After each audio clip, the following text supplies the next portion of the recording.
कि अगर इस देश में भारत का संविधान और मंडल कमीशन ना होता तो मैं कभी यहां नहीं होता और आपके सामने खड़ा नहीं होता। तो जिस सीढ़ी से चलकर मैं आया हूं वो सीढ़ी मेरी आंखों के सामने तोड़ी जा रही है, और मंच पर आकर के मैं आपसे तालियां बजवाने के लिए वो बात कहूं कि सब लोग खुश हो जाएं और कल को मुझे वाइस चांसलर बना दें, वो वाइस चांसलरी किस काम की है कि कल वापस जाके जब मेरे लोग मुझसे पूछेंगे मेरी नौकरी बर्बाद हो गई, शिक्षा बर्बाद हो गई, रोजगार बर्बाद हो गया, तुम उन लोगों के साथ बैठ करके कह रहे थे जय भीम जय मंडल। यह सबसे बड़ा खतरा है। उन लोगों को पहचानिए जो आपके वैचारिक दुश्मन हैं। मैं ओबीसी समाज से आता हूं और मैं ओबीसी समाज को एक शिकायत करता हूं।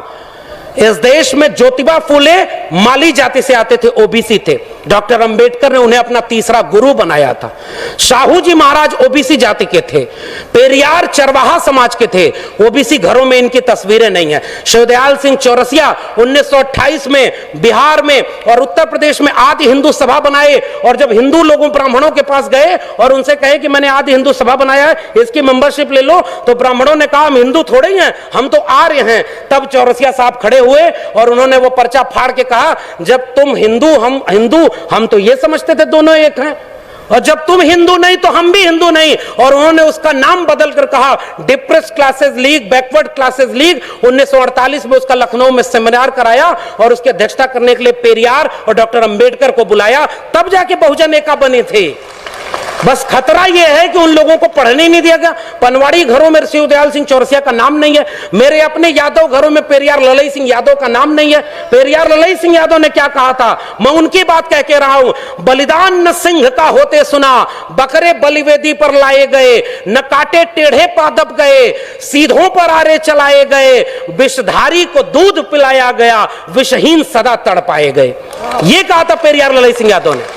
और जब त्रिवेणी संघ बना 1930 में बिहार में, और बाद में अर्जक संघ बना उत्तर प्रदेश में, इन दोनों का नारा क्या था, ब्राह्मणवाद की क्या पहचान, गिटपिट बोले करे न काम, और मानववाद की क्या पहचान, ब्राह्मण भंगी एक समान। जिसमें समता की चाह नहीं वह बढ़िया इंसान नहीं, समता बिना समाज नहीं, बिन समाज जनराज नहीं। जो जमीन को जोते बोए वो जमीन का मालिक होए, सबको शिक्षा सबको काम, वरना होगी नींद हराम। हमारे डॉक्टर लोहिया ने कहा 100 में पिछड़ा पावे 100 में 60, सन सोपा ने बांधी गांठ।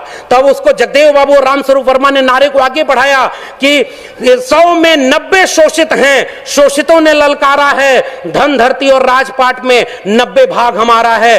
10 का शासन 90 पर नहीं चलेगा, नहीं चलेगा। जो जमीन को जोते बए वो जमीन का मालिक होए, और राष्ट्रपति हो या भंगी की संतान, सबको शिक्षा एक समान, सबको शिक्षा सबको काम, वरना होगी नींद हराम। और सबको शिक्षा दे न सके जो, वो सरकार निकम्मी है, और जो सरकार निकम्मी है वो सरकार बदलनी है।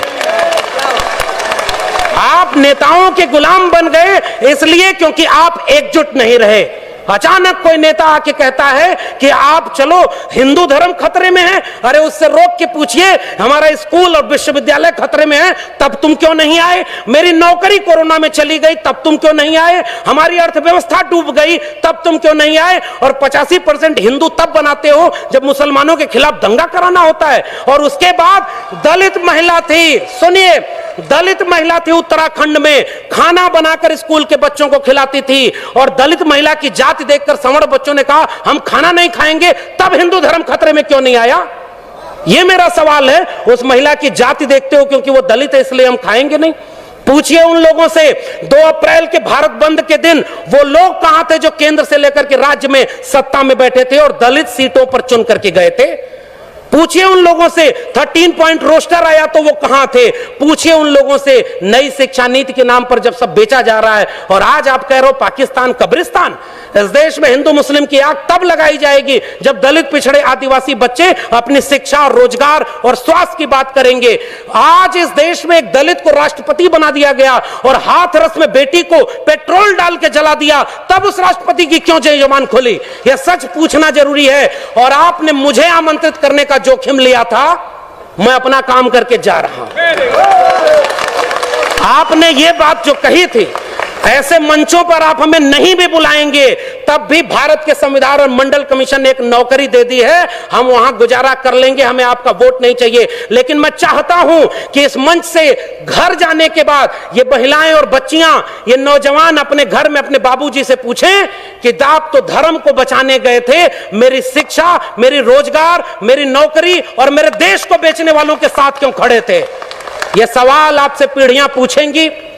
मैं जानता हूं कि मेरी बातों का कोई असर नहीं होगा, पता नहीं अगली बार आप बुलाएंगे भी कि नहीं बुलाएंगे। लेकिन मैं ये बात कह के जा रहा हूं, जंगल में आग लगी, चिड़िया पानी डाल रही थी और कुछ चिड़िया उस पेड़ से उड़ नहीं रही थी। कविता लिखी है कि आग लगी इस वृक्ष को, जलने लागे पात, उड़ते क्यों नहीं पक्षियों जब पंख तुम्हारे पास। उन पक्षियों का जवाब ध्यान से सुनिएगा, फल खाएं इस वृक्ष का, गंदे कीन्हें पात, धर्म हमारा यही है, जले इसी के साथ। आपके लोग आपको छोड़ करके जो चले गए अपनी सत्ता और कुर्सी के लिए, बाबा साहब के सबसे अच्छे वारिस, सबसे बड़े वारिस ने एक किताब लिखी है, उसको पढ़िएगा, चमचा युग। उस किताब में कई किस्म के चमचे लिखे हैं। 1932 में पूना पैक्ट, आज लोग कहते हैं गांधी बनाम गोडसे, गोडसे की मूर्ति और गोडसे के नाम पर इस देश में दंगा। बाबा साहब ने कहा, और यह बात हमें समझनी चाहिए, अपने पुरखों का केवल नाम लेके फोटो पर माला चढ़ा रहे हैं, नौजवानों की पीढ़ी को समझाइए, नहीं तो कल को आज रामायण देख रहा है टीवी पर, कल राम मंदिर बनवाने चला जाएगा, आपका घर लुट जाएगा, वहां आप खड़े हैं। तब डॉक्टर अंबेडकर रोए थे, पूना पैक्ट जब करके आए। गांधी को 3 गोलियां मारी थी उन लोगों ने जो आज शासन कर रहे हैं। वो हमसे कहते हैं हमारे पुरखे ने गांधी की जान बचाई है, उन्होंने 3-3 गोलियां गांधी के सीने में मारी है, हम वो लोग हैं। और आखिरी बात कह के जा रहा हूं, इस देश में बहस चला रही है, ये गांधी बनाम गोडसे, आप गांधी के साथ हैं कि गोडसे के साथ हैं? मैं कहता हूं गांधी बनाम गोडसे में हम गांधी की हत्या करने वाले नहीं, गांधी का जीवन बचाने वाले डॉक्टर अंबेडकर के साथ हैं। पेरियार ईवी रामास्वामी नायकर और गांधी की बहस में हम पेरियार के साथ हैं। भगत सिंह और गांधी की बहस में हम भगत सिंह के साथ हैं। हम डॉक्टर अंबेडकर और गांधी की बहस में गांधी की नहीं डॉक्टर अंबेडकर के साथ हैं, और गांधी और लोहिया की बहस में हम लोहिया के साथ हैं। ये हमारी विरासत है। आने वाली पीढ़ियां हमसे पूछेंगी, साहब कि जब देश लुट रहा था, आपके बच्चों का भविष्य बर्बाद किया जा रहा था, दंगाई बनाया जा रहा था, तब आप